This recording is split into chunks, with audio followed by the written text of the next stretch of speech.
Is there any argument to be made that there should be support for President Trump's approach?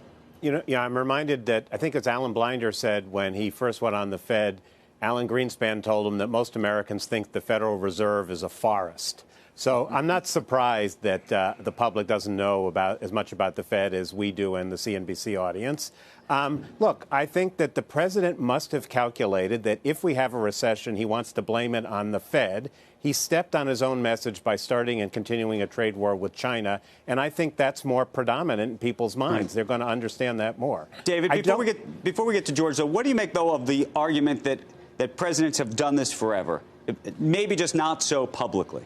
Oh, well, look, I think it's totally legitimate for the president to complain about the Fed, to talk to the Fed about the economy. And as you know, they did it publicly until the Clinton administration. It's an exception to the rule.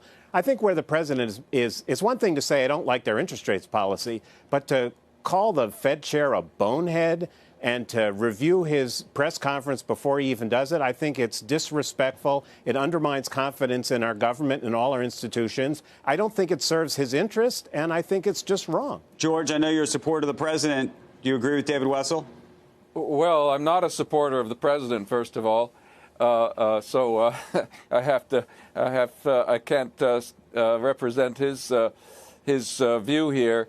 I actually agree with David. It's not helpful for the president to be attacking the Fed the way President Trump has been doing, and I think it interferes with the Fed's ability to make policy in a way that is simply based on its evaluation of the circumstances. The Fed now has to worry about whether it looks like it's caving in to presidential pressure.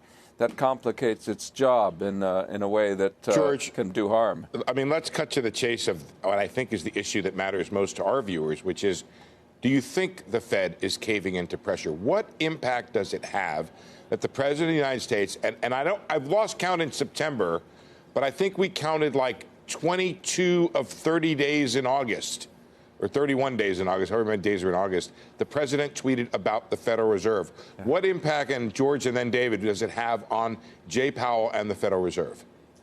I don't think it's having any impact.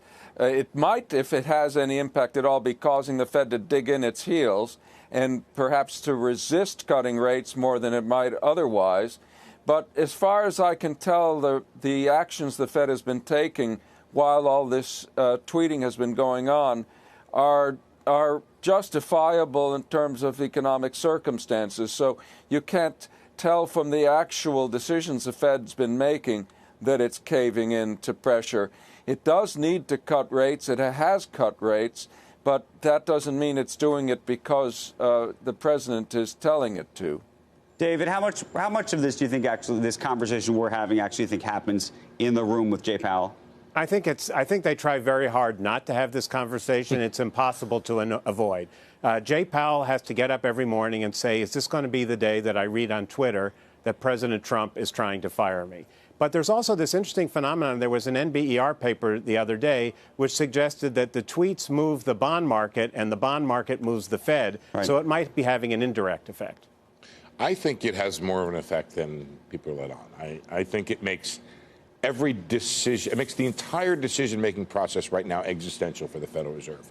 If they get this wrong, I think there's an argument that there's political backlash against the Federal Reserve in a way there would not be if the president had not put it in the face of the public. But then you said, but look, David, come back on this, because your view, I think, is that the public doesn't really even look at the Fed in the same way that we do.